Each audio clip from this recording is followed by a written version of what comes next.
ಈ ಒಂದು ಸಂದರ್ಭದಲ್ಲಿ ಮೊನ್ನೆ ಅಷ್ಟೇ ಒಂದು ವಿಡಿಯೋ ನೋಡಿದೆ ಆ್ಯಕ್ಚುಲಾಗಿ. ಎಸ್ ಪಿ ಬಿ ಅವ್ರು ಇದ್ದಿದ್ರೆ ನೀವು ಅಂದರೆ ಸಾಮಾನ್ಯವಾಗಿ ನಿಮ್ಮನ್ನು ಆ ಥರದೊಂದು ಯಾವುದೇ ಕ್ಷಣದಲ್ಲೂ ನಾವು ನೋಡಿರಲಿಲ್ಲ. ಕಣ್ಣಲ್ಲಿ ನೀರು ಹಾಕಲಿ ಅಥವಾ ಬೇಸರದ ಮಾತಾಗಲಿ. ಸೊ ಈ ಥರದ್ದೆಲ್ಲ ಒಂದಷ್ಟು ವಿಷಯಗಳು ನಿಮಗೆ ವೈಯಕ್ತಿಕವಾಗಿ ಎಷ್ಟು ಕಾಡ್ತಾ ಇದೆ ಅಂತ ನೋಡಿ. ಎಸ್ ಪಿ ಬಿ ಅಲ್ಲಿ ಇಲ್ಲದೆ ಹೋದದ್ದು ಮತ್ತು ಒಂದು ಸೋಷಿಯಲ್ ಮೀಡಿಯಾದ ಒಂದಷ್ಟು ವಿಚಾರಗಳು ನಿಮ್ಮ ಸಂಬಂಧಪಟ್ಟಂಗೆ ಮಾತಾಡುವಂಥದ್ದು. ಆ, ಈ ಸೋಷಿಯಲ್ ಮೀಡಿಯಾದಲ್ಲಿ ಮುಂಚೆ ಎಲ್ಲ ನಮ್ಮ ಈಗ ಮನುಷ್ಯರು ಅಂದಮೇಲೆ ನೀವು ಎಲ್ರೂ ಪ್ಲೀಸ್ ಮಾಡೋದಕ್ಕಾಗಲ್ಲ, ಎಲ್ರೂ ಸಂತೋಷ ಪಡ್ಸೋಕ್ಕಾಗಲ್ಲ. ನೀವೆಷ್ಟೇ ಒಳ್ಳೆಯವರಾಗಿದ್ದರೂ ನಿಮ್ಮನ್ನು ಕಂಡ್ರೆ ಆಗದಿರೋರು ಎಷ್ಟೋ ಜನ ಇರ್ತಾರೆ ಫಾರ್ ನೋ ರೀಸನ್. ಸೊ ಈ ಥರ ನೆಗೆಟಿವ್ ಥಾಟ್ಸ್, ನೆಗೆಟಿವ್ ಕಮೆಂಟ್ಸ್ ಬಂದೇ ಬರುತ್ತೆ. ಹೂವಿನ ಜೊತೆ ಮುಳ್ಳು ಬರುತ್ತೆ ಅನ್ನೋ ಹಾಗೆ. ಮುಂಚೆ ಏನಾಗ್ತಿತ್ತು, ಬರೀ ಟಿ ವಿ ಮಾಧ್ಯಮ ಅಥವಾ ನ್ಯೂಸ್ ಪೇಪರ್ ಮಾಧ್ಯಮ ಇರ್ತಾಯಿತ್ತು. ಆವಾಗ ನಮ್ಗೆ ಆಗದೇ ಇರೋರು ನಮ್ಮ ಸಾಧನೆಗಳ ಬಗ್ಗೆ ಓದ್ಕೊಂಡು ಅವ್ರಿಗೆ ಹೊಟ್ಟೆ ಉರಿ ಬಂದರೆ ಅವ್ರ ಮನೇಲಿ ಕುತ್ಕೊಂಡು ಅವ್ರು ಬೈಕೋತಾ ಇದ್ರು. ಈಗ ಹಾಗಲ್ಲ, everything is in open.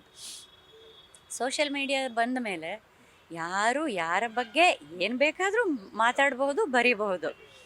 So ಅದು ಬೇರೇನೂ ಅಲ್ಲ, ಅವರ ಒಂದು ಏನಂತಾರೆ ಸಂಸ್ಕಾರವನ್ನು ತೋರಿಸತ್ತೆ ಅಷ್ಟೇ ಹೊರತು ಒಂದು ಕ್ಷಣ ಎಲ್ಲೋ ಅದು ಮನಸ್ಸಿಗೆ ಚುಚ್ಚತ್ತೆ. ಈಗ ಏನೋ ನನ್ನ ಆರೋಗ್ಯವಂತವಾಗಿ ಇರುವಾಗ ನನ್ನ ಆರೋಗ್ಯದ ಬಗ್ಗೆನೋ, ಅಥವಾ ನಾನು ಅಷ್ಟೊಂದು ಬ್ಯುಸಿಯಾಗಿ ಆಲ್ಮೋಸ್ಟ್ ಪ್ರತಿದಿನ ಏನೋ ಒಂದು ಕಾರ್ಯಕ್ರಮ ರೆಕಾರ್ಡಿಂಗ್ ಅಂತ ಹೋಗ್ತಿರುವಾಗ ನನಗೆ ಹಾಡೋಕ್ಕಾಗ್ತಿಲ್ಲ ಅಂತ ಯಾರೋ ಏನೇನೋ ಸುಳ್ಳು ಸುದ್ದಿ ಹಬ್ಸುವಾಗಲೋ ತುಂಬ ಕೆಲವು ಸಲ ಬೇಜಾರಾಗುತ್ತೆ. ಬಟ್ ನಮ್ಮ ಕೆಲಸ ನಾವು ಮಾಡ್ಕೋತಾ ಹೋಗ್ತಾ ಇರಬೇಕಷ್ಟೇ, ಕೆಲಸದ ಮೂಲಕ ಉತ್ತರ ಕೊಡಬೇಕಾಗತ್ತಷ್ಟೇ ಅಂತ. ಬಹುಶಃ ದೊಡ್ಡಪ್ಪ ಇದ್ದಿದ್ರೆ ಅವರು ಇದೇ ಮಾತು ಹೇಳಿರೋರೇನೋ, ಇದಕ್ಕೆಲ್ಲ ನೀನು ತಲೆ ಕೆಡಿಸ್ಕೋಬೇಡ, ನಿನ್ನ ಕೆಲಸದ ಮೂಲಕ ನೀನು ನಿನ್ನ ಏನು ಕರ್ಮ ಏನಿದೆ ಅದನ್ನು ಮಾಡ್ತಾ ಹೋಗು, ಫಲ ದೇವ್ರು ಕೊಟ್ಟೆ ಕೊಡ್ತಾನೆ, ಇದೆಲ್ಲ ಬಂದು ಹೋಗಿ ಮಾಡ್ತಾ ಇರತ್ತೆ ಈ ಥರದ್ದು ಅಂತ ಹೇಳ್ತಿದ್ರು ಏನೋ ಅಂತ ನನಗೆ ಹೇಳ್ಕೊಂಡು ಸಮಾಧಾನ ಮಾಡ್ಕೋಬೇಕಷ್ಟೇ. ಸೊ ಜನ ಕೂಡ ಇನ್ನೊಬ್ಬರ ಜೀವನದ ಬಗ್ಗೆ, ಅವರು ಏನು ಕಷ್ಟಪಟ್ಟಿದ್ದಾರೆ, ಅವ್ರು ನಡೆದು ಬಂದ ಹಾದಿ ಗೊತ್ತಿರಲ್ಲ ಯಾರಿಗೂ. ಸೊ ಅಷ್ಟು ಸುಲಭವಾಗಿ, ಅಷ್ಟು ಹಗುರವಾಗಿ, ಕೇವಲವಾಗಿ ಮಾತಾಡೋದಕ್ಕೆ ಮುಂಚೆ ಅವರು ಯಾರದ್ದು ಮಗಳು, ಅವರು ಯಾರದ್ದು ತಾಯಿ, ಅವರಿಗೂ ಒಂದು ಭಾವನೆಗಳಿರುತ್ತೆ. ಅವರು ಜೀವನದಲ್ಲಿ ಸಾಧನೆ ಮಾಡಿ ಕಷ್ಟಪಟ್ಟು ಬಂದಿದ್ದಾರೆ. ಇದನ್ನೆಲ್ಲ ಒಂಚೂರು ಯೋಚನೆ ಮಾಡಿ ಸ್ವಲ್ಪ ಸಂವೇದನೆಯನ್ನು ಇಟ್ಕೊಂಡು ಸೂಕ್ಷ್ಮವಾಗಿ ಕಮೆಂಟ್ ಮಾಡಿದ್ರೆ ತುಂಬ ಏನಂತಾರೆ ಸೊಸೈಟಿ ಇನ್ನೂ ತುಂಬ ಒಳ್ಳೆಯ ಒಂದು ಜಾಗ ಇರುತ್ತೆ ಜೀವನ ಮಾಡೋದಕ್ಕೆ. ಎಲ್ಲರೂ ಸುಖವಾಗಿ ನೆಮ್ಮದಿಯಾಗಿರ್ಬೋದು ಅಂತ ಭಾವಿಸ್ತೀನಿ. ಏನು ಸಮಸ್ಯೆ ಆಗಿತ್ತು? ಯಾಕಂದರೆ ಇತ್ತೀಚೆಗೆ ಆಡ್ತಿಲ್ಲ ಅನ್ನೋದು ಜಾಸ್ತಿ ಕಮೆಂಟ್ಸ್ಗಳಲ್ಲಿ ತೋರಿಸಿ, ಯಾಕೆ ಕಾಣಿಸ್ಕೊತಿಲ್ಲ ಅರ್ಚನಾ ಉಡುಪ ಅವರು, ಏನಾಗಿದೆ ಅನ್ನೋ ಒಂದು ಮಾತು ಎಲ್ಲ ಕಡೆಯಿಂದ ಕೇಳಿ ಬರ್ತಿದೆ. ಸಮಸ್ಯೆ ಏನಾಗಿತ್ತು? ಸಮಸ್ಯೆ ಎಲ್ಲ ಗಾಯಕರಿಗೂ ಆಗೋ ಸಮಸ್ಯೆನೇ. ಅದು ಸಣ್ಣ ಸಮಸ್ಯೆ. ಕೆಲವು ದಿನಗಳ ಕಾಲ ನನಗೆ ಸಂಪೂರ್ಣವಾಗಿ ಹಾಡೋಕ್ಕಾಗದೇ ಇರೋ ಹಾಗೆ ಇನ್ಫೆಕ್ಷನ್ ಆಗಿ, ಥ್ರೋಟ್ ಇನ್ಫೆಕ್ಷನ್ನು, ಒಂದು ಸಣ್ಣ ಥ್ರೋಟ್ ಇನ್ಫೆಕ್ಷನ್ನು. ಅದು ನಿಮಗೆ ನಮ್ಮ ಫೀಲ್ಡಲ್ಲೇ ಕೆಲವರು ಇರ್ತಾರಲ್ಲ ಹಬ್ಸೋ ಅಂಥವ್ರು, ಅಂದರೆ ಇದರ ಒಂದು ಅಡ್ವಾಂಟೇಜ್ ತಗೊಳ್ಳೋಣ ಅನ್ನೋ ಹಾಗೆ.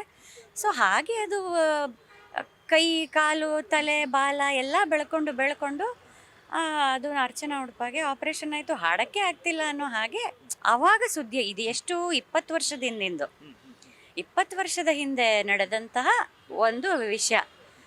ಅದನ್ನು ಯಾವುದೋ ಒಂದು ಇಂಟರ್ವ್ಯೂಲ್ಲಿ ಹಂಚ್ಕೊಂಡಿದ್ದೆ ನಾನು. ಸೊ ಆ ಇಂಟರ್ವ್ಯೂದು ಇವಾಗ ಯಾವಾಗ ಯಾವ ಸುದ್ದಿ ಸರ್ಫೇಸ್ ಆಗಿ ಪಾಪಪ್ ಆಗುತ್ತೆ ಹೇಳಕ್ಕೆ ಬರಲ್ಲಲ್ಲ. ಹಳೆಯ ಇಂಟರ್ವ್ಯೂದು ಒಂದು ತುಣುಕು ಸರ್ಫೇಸ್ ಆಗಿತ್ತು. ಅದನ್ನು ಯಾರೋ ನೋಡಿದವರು ಬಹುಶಃ ಮತ್ತೆ ಅದನ್ನು ಪೋಸ್ಟ್ ಮಾಡಿ ಅದಷ್ಟನ್ನು ಮಾತ್ರ ರೀಪೋಸ್ಟ್ ಮಾಡಿದ್ದಾರೆ. ಹಾಡೋಕ್ಕಾಗ್ತಿಲ್ಲ ಅನ್ನೋದೇ ಆಗ್ಬಿಟ್ಟಿದೆ. ಸೊ ಈ ಹಳೆಯ ಸುದ್ದಿಯನ್ನು ಅದೇನಂತಾರೆ ಸತ್ತ ಹೆಣವನ್ನು ಎತ್ತಿ ಮತ್ತೆ ಜೀವ ಕೊಟ್ಟು ಹಾಕಿದ್ದು. ಆಮೇಲೆ ಇನ್ನೊಂದು ಅತ್ಯಂತ ವಿಷಾದವೋ ಅದೇನು ನಗಬೇಕೋ ಗೊತ್ತಿಲ್ಲ. ನಾನು ಒಂದು ಸೀರಿಯಲ್ನಲ್ಲಿ ಸ್ಲೈಟ್ಲಿ ನೆಗೆಟಿವ್ ಶೇಡ್ ಒಂದು ರೋಲ್ ಮಾಡಿದ್ದೆ, ಮಾಡ್ತಾ ಇದ್ದೀನಿ. ಅದಕ್ಕೆ ನನಗೆ ಇದು ಹೇಳಿದರು, ಶಾರ್ಟ್ ಹೇರ್ ಕಟ್ ಬೇಕು ಅಂತ ಹೇಳಿದರು. ಸೊ ಅವರ ಒಂದು ಇದಕ್ಕೆ ತಕ್ಕ ಹಾಗೆ ನಾನು ಶಾರ್ಟ್ ಹೇರ್ ಕಟ್ ಮಾಡಿಸ್ದೆ. ಅದು ಯಾರಿಗೆ ಈ ಥರದ್ದೆಲ್ಲ ಎಷ್ಟು ಜಾಬ್ಲೆಸ್ಸಾಗಿ ಕೂತಿರ್ಬೋದು ಕೆಲವರು ಅಂದರೆ, ಅದು ಯಾರಿಗೆ ಆ ಥಾಟ್ ಬಂತು ಗೊತ್ತಿಲ್ಲ, ನನಗೆ ಕ್ಯಾನ್ಸರ್ ಆಗಿದೆ ಅಂತ ಹಬ್ಬಿಸಿ. ಸೊ ಶಾರ್ಟ್ ಹೇರ್ ಕಟ್ ಮಾಡಿಸ್ಕೊಂಡವ್ರಿಗೆಲ್ಲ ಕ್ಯಾನ್ಸರ್ ಆಗೋದಾದರೆ ಈ ಪ್ರಪಂಚನೇ ಖಾಲಿ ಆಗಿಬಿಡ್ಬೇಕು. ಸೊ ಆ ಥರದ್ದೊಂದು ಸುದ್ದಿ ಹರಿದಾಡ್ತಾ ಇತ್ತು. ಕೊನೆಗೆ ನಾನು ಅದನ್ನು ಇಗ್ನೋರ್ ಮಾಡಿದ್ದೆ. ಬಟ್ ಅದರ ಹೋದಲ್ಲೆಲ್ಲ ಇವೆರಡು ವಿಷಯಗಳನ್ನು ಎಷ್ಟು ಕೇಳಿ ನನಗೆ ಕಿರಿಕಿರಿ ಉಂಟಾಗಕ್ಕೆ ಶುರುವಾಯಿತು ಅಂದರೆ, ಇದ್ರ ಬಗ್ಗೆ ಒಂದು ಕ್ಲಾರಿಫಿಕೇಷನ್ ಕೊಡದೇ ಇದ್ದರೆ ನನ್ನ ಮನಸ್ಸಿಗೆ ನೆಮ್ಮದಿ ಇರಲ್ಲ ಅಂತ ನಾನು ಒಂದು ಪೋಸ್ಟ್ ಮಾಡಿ ಹಾಕಿದೆ. ಆಮೇಲೆ ಎಲ್ಲರೂ ಹಬ್ಬ ಸದ್ಯ ನೀವು ಹೇಳಿದ್ದು ಒಳ್ಳೇದಾಯಿತು ಅಂತೆಲ್ಲ ಅಂದರು. ಬಟ್ ಬಹಳಷ್ಟು ಜನ ಸೋಷಿಯಲ್ ಮೀಡಿಯಾ ನೋಡಲ್ಲ, ಅವ್ರಿಗೆ ವರ್ಡ್ ಆಫ್ ಮೌತಿಂದನೇ ಹೋಗ್ತಾ ಇರತ್ತೆ. ಇನ್ನೂ ಕೆಲವರು ಅದೇ ಭ್ರಮೆಯಲ್ಲೇ ಇದ್ದಾರೆ ನನಗೆ ಆರೋಗ್ಯ ಸರಿ ಇಲ್ಲ ಅಂತ. ಯಾವತ್ತೊಂದು ದಿವಸ ಅವ್ರಿಗೆ ಗೊತ್ತಾಗ್ಬೋದೇನೋ.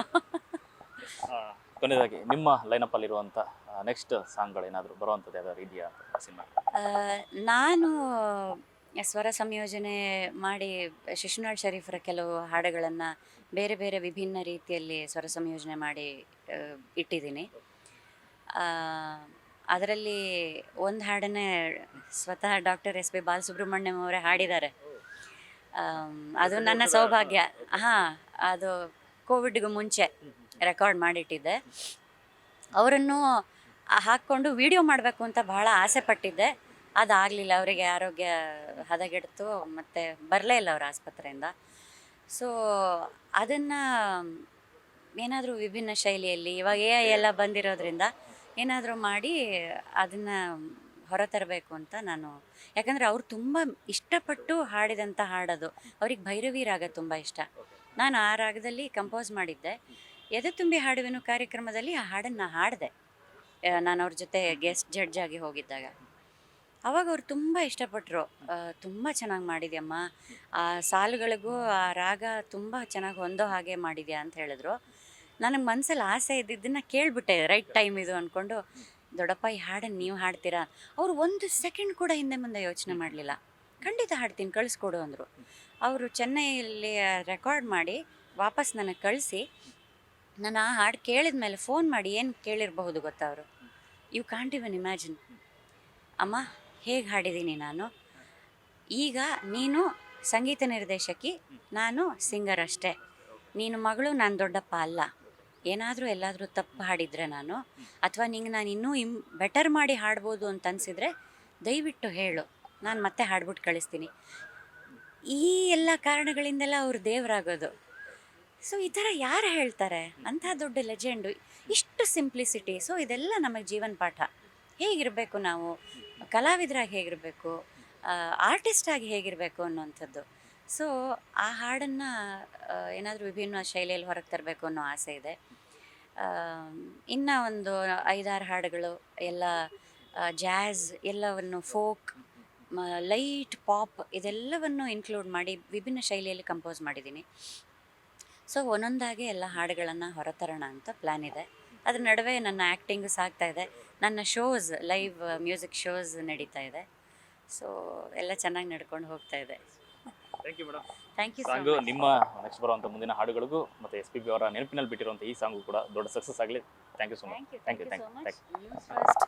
ನ್ಯೂಸ್ ಫಸ್ಟ್ ನೋಡ್ತಾ ಇರುವಂತಹ ಎಲ್ಲ ವೀಕ್ಷಕರಿಗೆ ನಮ್ಮ ಇಡೀ ಈ ತಂಡದ ಪರವಾಗಿ, ವೇಣು ಸರ್ ಅವರ ಪರವಾಗಿ ಧನ್ಯವಾದಗಳನ್ನ ಹೇಳೋದಕ್ಕೆ ಇಷ್ಟಪಡ್ತೀನಿ.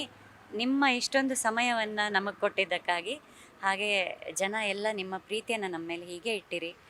ಒಳ್ಳೊಳ್ಳೆ ಹಾಡುಗಳನ್ನು ಕೇಳಿ, ಒಳ್ಳೊಳ್ಳೆ ಮಾತುಗಳನ್ನಾಡಿ, ಒಳ್ಳೆ ರೀತಿಯಲ್ಲಿ ಜೀವನ ನಡೆಸಿ. Thank you so much. Thank you.